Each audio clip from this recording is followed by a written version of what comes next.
অন্তর্বর্তীকালীন সরকারের উপদেষ্টা বা প্রধান উপদেষ্টার অ্যাটিটিউডের তুলনায় বর্তমান সরকার যারা সরকার গঠন করেছেন, তারেক জিয়ার নেতৃত্বে যিনি সরকার গঠন করেন, তারেক রহমানের নেতৃত্বে যে মন্ত্রী পরিষদ এবং যে সরকার, তাদের একটু সফট অ্যাটিটিউড আছে, কারণ তারা মধ্যপন্থার গণতন্ত্রে বিশ্বাস করেন এবং তাদের একটা ঘোষণা আছে যে আমরা একটা মধ্যপন্থার গণতন্ত্রে বিশ্বাস করি এবং দেশে একটা গণতন্ত্র চলুক, দেশটা আমাদের অসাম্প্রদায়িক গণতান্ত্রিক মানবিক বাংলাদেশের রূপান্তর, এটা তাদের একটা লক্ষ্য এবং ঘোষিত লক্ষ্য। সুতরাং এই লক্ষ্যে তারা সকল রাজনৈতিক দলকে সুযোগ দিবেন রাজনীতি করার জন্য এবং সেই সুযোগটা তারা অবারিত করবেন, এটা প্রত্যাশা করা যেতে পারে। আসসালামু আলাইকুম দর্শক, আপনার সাথে আমি আতিক রহমান পূর্ণিয়া স্বাগত জানাচ্ছি আমাদের পূর্ণিয়ার খোঁজ, পূর্ণিয়ার ইউটিউব চ্যানেল এবং ফেসবুক পেজ পূর্ণিয়ার ভিউ, আমাদের নিয়মিত আলাপচারিতার অনুষ্ঠান খোঁজ খবরে। আমাদের আজকের সম্মানিত অতিথি আপনারা দেখতে পাচ্ছেন বীর মুক্তিযোদ্ধা সাবেক সচিব জনাব আবু আল শহীদ খান। জনাব আবু আল শহীদ খান, আপনাকে আমাদের লক্ষ্য দর্শকের প্রতি সালাম এবং শুভেচ্ছা জানিয়ে অনুষ্ঠান শুরু করছি।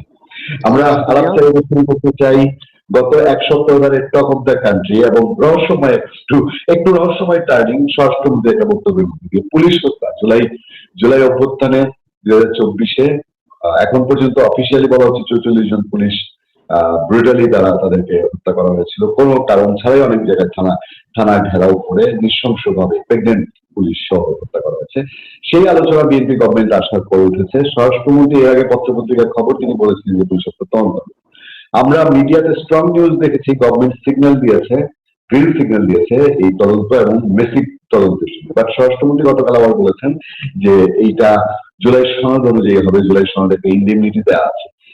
জিনিসটা আসলে কোথাও কোনো প্যাচ বা এটা নিয়ে অস্পষ্টতা কি ঘটছে আপনার মনে হয় জনাব আবু আল শহীদ খান? জুলাই সনদ যেভাবে স্বাক্ষরিত হয়েছে এবং একটা ইন্ডিমিনিটিও দেওয়া হয়েছে যে আন্দোলনের সময়টা ওই 36 দিনের সময়টা যে ইন্ডিমিনিটি দেওয়া হয়েছে সেটা তো একটা আইন এখনো, তো সেই আইন আমরা অনুসরণ করতে পারি আপাতত যতদিন পর্যন্ত সেই আইনটা থাকবে। কারণ ইন্ডিপেন্ডেন্ট আইনের তো বিভিন্ন সময় বিভিন্ন ঘটনা ঘটেছে এই দেশে, আমরা দেখেছি যে ইন্ডিপেন্ডেন্ট আইন হয় আবার তা বাতিল হয়। সুতরাং ওই ইস্যুটা পরবর্তীতে আইনগতভাবে সমাধা করতে হবে। বাট ধরেন 5ই আগস্টের পট পরিবর্তনের পরে শেখ হাসিনা ভারতে চলে যাওয়ার পর যে সমস্ত হত্যাকাণ্ড হয়েছে সে সমস্ত হত্যাকাণ্ডের তো হত্যার তদন্ত হতে হবে, সেটা পুলিশ হোক সেটা অন্য কেউ হোক আর সাধারণ মানুষ হোক। হত্যাকাণ্ড, লুটপাট, আগুন, সন্ত্রাস, এইসব যা হয়েছে মব সন্ত্রাস এবং 17 মাস ব্যাপী, তো এইসব বিষয়ে তো তদন্ত হতে হবে। আপনি যদি আইনের শাসন চান, আইনের শাসনে যদি আমরা বিশ্বাস করি তাহলে তদন্ত হতে হবে। তদন্ত মানেই তো কাউকে ঝুলিয়ে দেওয়া না, তদন্ত মানেই তো কাউকে ফাঁসিয়ে দেওয়া না। এটার একটা নৈর্ব্যক্তিক এবং পুলিশের পক্ষ থেকে একেবারে আইন অনুযায়ী ন্যায় সঙ্গতভাবে যা তদন্ত করা দরকার সেভাবে তদন্ত করবেন। তদন্ত রিপোর্টের ভিত্তিতে পরবর্তীতে আইনানুগ ব্যবস্থা গ্রহণ করা সম্ভব হবে, সেটাই হওয়া উচিত বর্তমান সরকারের স্ট্যান্ড। এবং বর্তমান সরকার হয়তো এখন যারা সরকার পরিচালনা করছেন তারা হয়তো এটা একটা সেন্সিটিভ বিষয়, এই জন্য তারা হয়তো এখনো ঠিক করতে পারছেন না যে তারা কিভাবে জিনিসটা এগোবেন। আমার মনে হয় যে সামনের দিনগুলোতে এটা আরো খোলাসা হবে। আপনি মব সন্ত্রাসের কথা বলছেন। ডক্টর ইউনূসের সময়ে বাংলাদেশের ইতিহাসের সর্বোচ্চ সংখ্যক মব এবং মবের শিকার হয়ে মানুষ আক্রান্ত হয়েছে। ডক্টর ইউনূস সরকার বিদায় হওয়ার পরে তার দুর্নীতি, অনিয়ম, মব সন্ত্রাস, উপদেষ্টাদের বিভিন্ন অনিয়ম, রাষ্ট্রপতিকে ডক্টর ইউনূসের অপমান করা, উপদেষ্টাদের অপমান করা, ইভেন তো এখনো এনসিপি নেতা নাহিদ ইসলাম কনভেনার, সে এখনো বলছে রাষ্ট্রপতি ফেসিবাদের দোষর। রানির রাষ্ট্রপতি আছে, তাকে বলা হচ্ছে ফেসিবাদ, তাকে অভিশংসনের কথা বলা হচ্ছে, তাকে গ্রেফতারের কথা বলা হচ্ছে। এই যে ইউনূস সরকার বিদায় হলো, ইউনূস সরকার বিদায়ের পর এই যে এত অভিযোগ, আমরা জানি যে দুর্নীতি দমন কমিশনের উপদেষ্টাদের নামে ইভেন চিফ অ্যাডভাইজার সহ এক্স চিফ অ্যাডভাইজার সহ অসংখ্য অভিযোগ জমা পড়ছে। বাট আমরা খুব লক্ষ্য করছি যে বাংলাদেশে এখন ক্রিয়াশীল যে রাজনৈতিক দল, mainly BNP, Jamaat Islami, NCP, তারা এইসব বিষয়ে খুব কথা বলে না। আমরা মিডিয়ায় দেখি, সোশ্যাল মিডিয়ায় দেখি, আমরা টক শোতে দেখি, প্রচুর অভিযোগ। মানুষ বসতেই সুযোগ পেলে ইভেন পাবলিক মানুষ, সাধারণ মানুষ মুখ খুঁজছে তাদের অনিয়ম, দুর্নীতি, অপশাসন নিয়ে। দুঃসহ শাসন, দম ফেলার সময় ছিল না। কিন্তু বড় রাজনৈতিক দলগুলো কারো কোনো এই বিষয়ে প্রতিক্রিয়া দেখি না। এইটার কারণটা কি, কেন মনে হয়? এটা কি ওনারা মনে করেন যে ডক্টর ইউনূসের শাসন খুব ভালো ছিল বা এরকম কিছু? আপনার রাজনৈতিক দলগুলো কি রেসপন্স করবে তারা সেটা ভালো বিবেচনা করতে পারে। রাজনৈতিক দলগুলো রেসপন্স করাটা কি খুব যুক্তিসঙ্গত হবে কিনা এটা নিয়ে আলোচনা হতে পারে, কারণ আমরা এইভাবে কখনো আলোচনা করি না। ধরেন কারো বিরুদ্ধে কোনো অভিযোগ তদন্ত হবে, তদন্তের জন্য দাবি আছে বা অভিযোগ দাখিল করা হয়েছে, সেটা আইন শৃঙ্খলা রক্ষাকারী কাছে হোক, অথবা দুদকে হোক, অথবা বাংলাদেশ ব্যাংকের ইন্টেলিজেন্স ইউনিটি হোক, বা আয়কর বিভাগে হোক। এটা একজন মানুষ বা অনেকেই এই ধরনের অভিযোগ দাখিল করতে পারেন। তারপরে সেই অভিযোগটা আসলে আইন অনুযায়ী তদন্ত হওয়াটাই বাঞ্ছনীয়, তদন্ত হওয়া উচিত এবং তদন্ত হবে। এই তদন্তকারী সংস্থাগুলোকে সেই স্বাধীনতা তো দিতে হবে, এবং স্বাধীনতা নিশ্চয়ই তাদের আছে। আমরা পরে বুঝতে পারবো যে তারা কতটা স্বাধীনভাবে কাজ করতে পারছেন কিনা। আপনি যেভাবে বলছেন যে রাজনৈতিক দলগুলোর কোনো রেসপন্স বা রিয়াকশন নাই, এটা একদিকে তো আমি পজিটিভ ভাবেও দেখতে পারি, যে তারা কোনো রেসপন্স রিয়াকশন না করার ফলে তদন্ত আপনি তাদের মতো করে চালিত হবে না। সেটা একটা বাংলাদেশের প্রেক্ষাপটে আপনি এটাকে একটা পজিটিভ ভাবে দেখেন, পজিটিভ ভাইব হিসেবে দেখতে পারেন যে হ্যাঁ ঠিক আছে, এই বিভিন্ন তদন্তের দাবি উঠছে বা বিভিন্ন অভিযোগ দাখিল হচ্ছে, যারা যে সংস্থা এই সকল বিষয়ে তদন্ত করবে তাদের কাছে ছেড়ে দেওয়া হোক, যে তারা কি করবেন তারা ঠিক করুক। এটা একটা পজিটিভ জিনিস হতে পারে। দ্বিতীয় হচ্ছে যে আপনি রাজনৈতিক দলগুলো যদি এই অবস্থানে থাকে সেটা একদিক দিয়ে ভালো। আর রাজনৈতিক দলগুলো যদি অবস্থান কখনো পরিবর্তন করে বা যদি করবে কিনা আমি জানি না, সেটা সম্ভবত আপনার সংসদ অধিবেশন বসার পরে, সংসদ অধিবেশনের মধ্য দিয়ে যাত্রা শুরু, এই সংসদের যাত্রা শুরু হওয়ার পরে হয়তো আমরা কোনো রেসপন্স দেখবো। আমি কোনো রেসপন্স প্রত্যাশা করি না আসলে রাজনৈতিক দলগুলোর পক্ষ থেকে, বিশেষভাবে কোনো রেসপন্স কোনো বিষয়ে। সবকিছু আইনের হাতে ছেড়ে দেন। যারা তদন্ত করবেন তাদের কাছে ছেড়ে দেন, যারা তদন্তে থাকবেন তাদের হাতে সবকিছু থাকুক, তারা তদন্ত করে বের করুক। বরঞ্চ তদন্তের দাবিটা জনগণের পক্ষ থেকে জোরদার হোক, এটা আপনি প্রত্যাশা করতে পারেন। তো একটা এই সপ্তাহে একটা গুরুত্বপূর্ণ ঘটনা ঘটেছে। আমরা জানি যে জুলাই অভ্যুত্থানে প্রচুর ডকুমেন্ট আছে। ডকুমেন্ট মানে সোশ্যাল মিডিয়া এআই ভিডিও না, একেবারে অথেন্টিক ভিডিও। প্রচুর অস্ত্র জুলাই আন্দোলনে, সেটা আমরা ইউনূস সরকার আমলে দেখি, ইউনূস সরকার বিদায় হওয়ার পর আমরা পুলিশ হত্যা এবং সেই সব ঘটনায় প্রচুর অস্ত্র, ভারী অস্ত্র দেখতে পাচ্ছি এখন ভিডিওগুলোতে। এবং আমরা জানি যে পুলিশের কাছে ইনফরমেশন আছে, ভিডিও ফুটেজ আছে। এই সদ্য সাবেক উপদেষ্টা ব্রিগেডিয়ার সাখাওয়াত হোসেন তিনি আবারও সেই জুলাই আন্দোলনে অবৈধ অস্ত্র, বিদেশি নাগরিকদের উপস্থিতি, এই প্রসঙ্গগুলো তুলেছেন। স্বরাষ্ট্রমন্ত্রী গতকালও বলেছেন যে অবৈধ অস্ত্র উদ্ধারে অভিযান। ইউনূস আমলে সেই অভিযানগুলো হয়নি, কোনো অস্ত্র উদ্ধার হয়নি। এবার কি আমরা এই অস্ত্র উদ্ধারে আলোর মুখ দেখবো কিনা, এবং এই অস্ত্রগুলো বাংলাদেশে তো রয়ে গেছে, এগুলো কোন একটা গ্রুপ কি কারণে রেখে দিয়েছে, বা এই গ্রুপগুলো ভবিষ্যতে এই অস্ত্রগুলো আমাদের জন্য কতটা থ্রেট? অবৈধ অস্ত্র উদ্ধার করা তো আইন শৃঙ্খলা রক্ষাকারী বাহিনীর একটা প্রধান দায়িত্ব, এবং অবৈধ অস্ত্রগুলো উদ্ধার করতেই হবে। আপনি যখন অবৈধ অস্ত্রের কথা বলেন, অবৈধ অস্ত্র তো আপনার থানা লুট হয়েছিল, থানায় আগুন দেওয়া হয়েছিল, অনেক ঘটনা ঘটেছে, অনেকে নিহত হয়েছেন, অনেককে হত্যা করা হয়েছে, এবং অস্ত্র লুট করা হয়েছে। তার 2/3 অস্ত্র নাকি সরকারের আমলে, অন্তর্বর্তী সরকারের আমলে উদ্ধার হয়েছে। বাকি 1/3 অস্ত্র এখনো উদ্ধার হয়নি। এবং একসময় সরকারের উপদেষ্টা বলেছিলেন যে ওইসব অস্ত্র নির্বাচনে ব্যবহৃত হবে না। তখন এটা নিয়ে বেশ অনেক কথাবার্তা হয়েছিল, হাসাহাসি হয়েছিল যে উনি কিভাবে জানলেন যে অবৈধ অস্ত্র নির্বাচনে ব্যবহার করা হবে না, তাহলে কি ওনার সাথে তাদের যোগাযোগ আছে কিনা। যাই হোক, সেসব পুরানা বিষয় না গিয়ে এখন নতুন সরকার তো অবশ্যই অবৈধ অস্ত্রগুলো উদ্ধার করতে হবে, সেটা থানার লুট হওয়া অস্ত্র হোক আর অন্য পথে আসা অস্ত্র হোক। কেন অস্ত্র একটা ব্যবসা, এবং অস্ত্র থাকে বিভিন্ন গ্রুপের কাছে, বিশেষ করে অপরাধী চক্রের কাছে অস্ত্র থাকা মানে হলো দেশের অপরাধ বেড়ে যাওয়া, জনগণের ঘুম হারাম হয়ে যাবে। সুতরাং এই অবৈধ অস্ত্রগুলো উদ্ধার করতে হবে। আর যদি এটা কোনো রাজনৈতিক দল, উপদল বা গ্রুপের কাছে থাকে, সেটা রাজনৈতিক কারণে ব্যবহার হতে পারে, যেটাও সরকারের জন্য, একটা গণতান্ত্রিক সরকারের জন্য খুব বড় সমস্যা এবং সেন্সিটিভ। সুতরাং এই অস্ত্রগুলো উদ্ধার করতে হবে, এবং অস্ত্রগুলো যাদের কাছে পাওয়া যাবে তাদেরকে গ্রেপ্তার করতে হবে, তাদের বিরুদ্ধে আইনানুগ ব্যবস্থা নিতে হবে।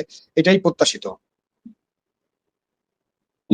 সেখানে আমি যে জিনিসটা জানতে চাই যে বাংলাদেশে আওয়ামী লীগের একটা বড় সমর্থক গোষ্ঠী রয়ে গেছে এবং নির্বাচনে তারা প্রভাব ফেলেছে। গতকালকে একটা দল, জনতার দল, অভিযোগ করে বলেছে, মানে কথা তাদের তো ডেলিভারি স্টাইলটা ছিল এরকম যে ইলেকশন তো হাইজ্যাক করে নিয়েছে আওয়ামী লীগ, আওয়ামী লীগের ভোট সব বিএনপিতে পড়েছে, বিএনপি পাশ করেছে।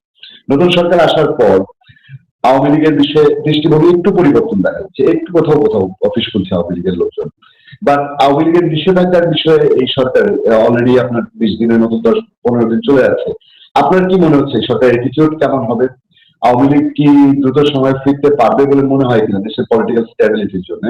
এবং একটা ইন্টারেস্টিং জিনিস দেখি যে আওয়ামী লীগ ফেরার বিষয়টা আসলে বিএনপি হয়ে কোনো প্রতিক্রিয়া জানায় না, জামাত এবং এনসিপি সাংঘাতিক রকম প্রতিক্রিয়া দেখাচ্ছে। এইটার কারণ কি মনে হয়? প্রত্যেকটা রাজনৈতিক দল তো তাদের যে লক্ষ্য, মানে তাদের আদর্শের বাইরে অন্য লক্ষ্য থাকে। ক্ষমতায় যাওয়া তো একটা লক্ষ্য। সুতরাং ওই লক্ষ্যের পথে যারা বাধা হতে পারেন তাদেরকে প্রতিহত করার বা তাদেরকে ডিলিট করার বা তাদেরকে রাজনীতির বাইরে রাখার একটা চেষ্টা করবেন, এটা খুব স্বাভাবিক। সেই চেষ্টা আমরা দেখি বিভিন্ন রাজনৈতিক দলের মধ্যে। আপনি যে তথ্য দিলেন সেই তথ্য অনেক যাচাই করে দেখা গেছে যে এই তথ্যর পক্ষে অনেক নির্ভরযোগ্য তথ্য মনে হয়। অনেক আসনে যেখানে খুব কম ভোটে ৫-১০ হাজার ২০,০০০ ভোটে ডিসাইড হয়েছে, সেই ডিসিশনটা আওয়ামী লীগের যারা ভোট দিতে গেছেন এবং মাইনরিটি কমিউনিটি যারা ভোট দিতে গিয়েছেন বলা হয়ে থাকে এবং সকলেই মনে করছেন যে তারা বিএনপি কে ভোট দিয়েছে এবং তারা জামাতের যে জোট ছিল সেই জোটের ক্ষমতায় আসার চেয়ে তারা মনে করেছেন যে বিএনপি ক্ষমতায় আসা তাদের জন্য ভালো হবে, সুতরাং তারা ভোট দিয়েছেন। এটা আওয়ামী লীগ হাইজ্যাক করে নিচ্ছে, এটা বলার তো কোনো কারণ নেই, এটা বলা ঠিক হবে না। কারণ ভোট দিতে গিয়ে কোনো ভোটার আওয়ামী লীগকে ভোট দিবেন, কেউ বিএনপি কে দিবেন, কেউ জামাতকে দিবেন, এটা তো ভোটারের স্বাধীনতা। সুতরাং আমরা কিন্তু ওই কথা বলার মধ্যে দিয়ে ভোটারের স্বাধীনতার ব্যাপারে একটা বিরূপ মন্তব্য করছি। এরকম মন্তব্য তো আমরা অনেক করি যে ৫০০ টাকা দিয়ে ভোট কেনা যায়। বাংলাদেশের প্রধান উপদেষ্টাও এরকম মন্তব্য করেছিলেন ভোটারদের বিষয়ে, বাংলাদেশের মানুষের বিষয়ে নানান মন্তব্য তিনি করেছেন। তো সুতরাং সেসব মন্তব্যের কথা তো আমাদের খেয়াল আছে। সুতরাং আমাদের এখন রাজনৈতিক দলগুলোকে বিবেচনা করতে হবে যে ভোটাররা তাদের ভোট যাকে খুশি তাকে দিবেন এবং তারা ভোট দিয়ে এই সরকারকে নির্বাচিত করেছেন। সুতরাং এই সরকারকে ওইসব কথা বলে যে আওয়ামী লীগ ছিনিয়ে নিয়েছে বা আওয়ামী লীগ বিএনপি কে ক্ষমতায় বসিয়েছে বা আওয়ামী লীগ এটা প্ল্যান করেছে, এইসব না বলে এই সরকার কিভাবে চলছে, সরকারের অন্য কোনো সমালোচনা আছে কিনা, সরকারকে কাজ করতে দিন। তারপর দেখেন যে আপনাদের যদি সমালোচনা থাকে সেই সমালোচনাগুলো করুন। অন্যখানে আসলে সমালোচনা করে কোনো লাভ নেই। বাট এটাও অনেক কিছুর উপর নির্ভর করে। আগে সংসদ বসুক, সরকার একটু চলুক। সরকার মাত্র তো ১০-১২ দিন হয়েছে। তো এই ১২ দিনের মধ্যে অনেক কিছু পরিবর্তন হয়ে যাবে, এটা আমি প্রত্যাশা করি না। আমি মনে করি যে আমাদেরকে অন্তত ৬ মাস অপেক্ষা করতে হবে সরকারের কার্যক্রম বোঝার জন্য। তবে এনসিপি এবং জামাতের প্রতিক্রিয়াটা একটু কিন্তু চোখে পড়ার মতন, তারা খুব বেশি রকমের ব্যাপারে অডিট আমরা দেখতে পাই। মানে এটা কি মনে হয় যে এনসিপি জামাত তো মনেই করে যে তারা একটা সরকারকে সরিয়েছে, সেটা আওয়ামী লীগের সরকার ছিল। তো সুতরাং তারা আওয়ামী লীগকে তাদের প্রধান শত্রু হিসাবে, এটা তো ঘোষিত শত্রু, সুতরাং তারা এনসিপি জামাত তো এই প্রতিক্রিয়া দেখাবেই এবং একটা দল হিসেবে তারা এইসব দাবি দাওয়া করতেই পারেন, কোনো অসুবিধা নেই। যেটা আমরা অনেকবার আলোচনা করেছি, আমার কথা হলো যে সকলের এটাই কথা হওয়া উচিত যে কোন রাজনৈতিক দলকে নিষিদ্ধ করা বা তার কার্যক্রম নিষিদ্ধ করা ঈপ্সিত ফলাফল বয়ে আনে না এবং এটা অযৌক্তিক। সুতরাং আপনি তাদেরকে রাজনীতি করার সুযোগ দিবেন, জনগণের কাছে যাবেন, জনগণের কাছে আপনার কথাগুলো বলবেন, তাদের ভুল ত্রুটি, তাদের অন্যায় অত্যাচার নির্যাতন, ফ্যাসিস্ট কার্যকলাপ, গণহত্যা, নানান বিষয় আছে না তাদের কাছে, তারা এগুলো তুলে ধরবেন এবং এগুলো তুলে ধরার মধ্যে দিয়ে জনগণের থেকে ওইসব দলকে আপনারা বিচ্ছিন্ন করে দিবেন। সেটাই সব দলের লক্ষ্য হওয়া উচিত। এখানে এনসিপি জামাত একটু বেশি প্রতিক্রিয়া করছে, পুলিশ হত্যার ব্যাপারেও প্রতিক্রিয়াটা একটু বেশি। আমি তো সেটা আগেই বললাম যে ধরেন এইসব বিষয়ে প্রতিক্রিয়া না করে আপনি ছেড়ে দেন না, আইন শৃঙ্খলা রক্ষাকারী বাহিনীকে তাদের মতো করে তাদের কাজটা করতে দেন না, তদন্তটা করতে দেন, তদন্ত করতে দিতে অসুবিধা কি? আমরা দেখেছি যে পার্লামেন্টে বিএনপি সংবিধান সংস্কার পরিষদের শপথ নেয়নি। গণভোট এবং জুলাই সহ ভবিষ্যৎ কতটা কি দেখছেন আপনি, বা এই নিয়ে রাজনৈতিক অঙ্গন কিরকম উত্তপ্ত থাকতে পারে? ইতিমধ্যে এনসিপি গণভোট এবং জুলাই না হলে এটা পৃথক জিনিস। গণভোটের যে আদেশটা জারি করা হয়েছিল জুলাই সনদের প্রেক্ষিতেই, জুলাই সনদকে আপনার লিগালিটি দেওয়ার জন্য, সেই গণভোটের আদেশটাই তো আমাদের দেশের প্রথিতযশা আইনজীবীরা, জ্যেষ্ঠ আইনজীবীরা সকলেই বলেছেন এবং আমিও মনে করি একজন নাগরিক হিসেবে যতটুকু আমি বুঝতে পারি আমাদের সংবিধান এবং আইন কানুন, ওই আদেশটাই অবৈধ ছিল, এটা সংবিধান বিরোধী ছিল এবং সেই আদেশটা আসলে বাতিল হয়ে যাওয়া উচিত, কারণ এই গণভোটের বিষয়টা অবৈধ। তো সুতরাং এটা নিয়ে একটা রিট পিটিশন হয়েছে শুনেছি, সুতরাং এই রিট পিটিশনের মধ্য দিয়ে আমরা হয়তো আরো একটু খোলাসা কিছু পাবো কিনা সেই প্রত্যাশা করতে পারি। বাট গণভোটের আদেশটা রাষ্ট্রপতি যেভাবে এই আদেশ জারি করেছেন সেই আদেশ সংবিধান সম্মত নয়, সংবিধান সম্মত হয় নাই, সেটা একটা বড় ইস্যু। আরেকটা ইস্যু হলো যে আপনি গণভোটের পক্ষে যে ইয়েস ভোট যাই আপনি গুনে পেলেন ৪ কোটির মতো, ১২ কোটির মধ্যে ৪ কোটি লোককে আপনি ইয়েস ভোটের পক্ষে পেয়েছেন। সুতরাং ১২ কোটি ভোটারের মধ্যে ৮ কোটি ভোটার তাহলে ভোট যারা দেন নেই, যারা ভোট নষ্ট করেছেন, যারা না ভোট দিয়েছেন, তারা তো মেজরিটি হয়ে যাওয়ার কথা। সুতরাং এইগুলো আরো গভীরভাবে পর্যালোচনা করে দেখবে বর্তমান সরকার বা আমাদের সংসদ, সেটা আমরা প্রত্যাশা করি। এবং এই সংসদকে সাংবিধানিক সভা করার কোনোই কারণ নেই এবং সেই কারণে বিএনপি খুবই একটা যৌক্তিক এবং রাইট ডিসিশন নিয়েছে যে তারা সংবিধান সভার কোনো শপথ গ্রহণ করেনি। তারপরে দেখা যাক জল গড়া।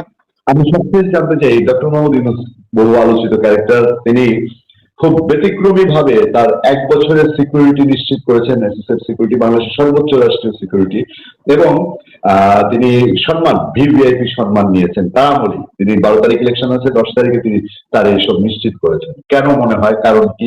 এবং এই ব্যতিক্রমী কার্যক্রম আগে 3 মাসের জন্য যারা উপদেষ্টারা বিদায় নিতেন চিফ অ্যাডভাইজার, তাদের 3 মাসের জন্য সিকিউরিটি দেওয়া, তিনি 1 বছরের জন্য নিলেন। সিগনিফিকেন্ট কেন বা কি পার্থক্য আছে? হ্যাঁ, 3 মাসের জন্য যখন তারা আসতেন তখন তো তারা এটার প্রয়োজন বোধ করেননি, কারণ তারা সকলের সমর্থনে এসেছিলেন, মানে সকল ক্রিয়াশীল রাজনৈতিক দলের সমর্থনে।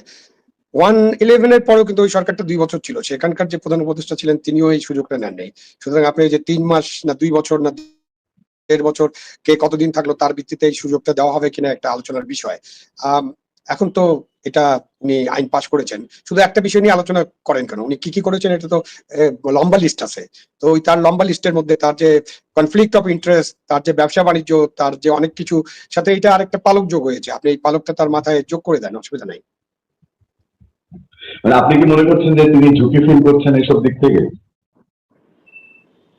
না, ঝুঁকির জন্য যে এটা করেছেন এরকম না, বাট ভিভিআইপি মর্যাদা তো ভালোই, মানে এটা কিন্তু এই নির্বাচিত সরকারও যে কাউকে কিন্তু এরকম মর্যাদা দিতে পারে। আপনি আমাদের পার্শ্ববর্তী দেশ ভারত আছে, পৃথিবীর অনেক দেশে আছে যে আপনার যারা বিরোধী দলীয় নেতা, বিরোধী দলীয় যারা বিরোধী দলে আছেন বা যারা দেশের খুবই গুরুত্বপূর্ণ ব্যক্তি, তাদের নিরাপত্তার জন্য ব্ল্যাক ক্যাট কমান্ডোস কিন্তু নিয়োগ।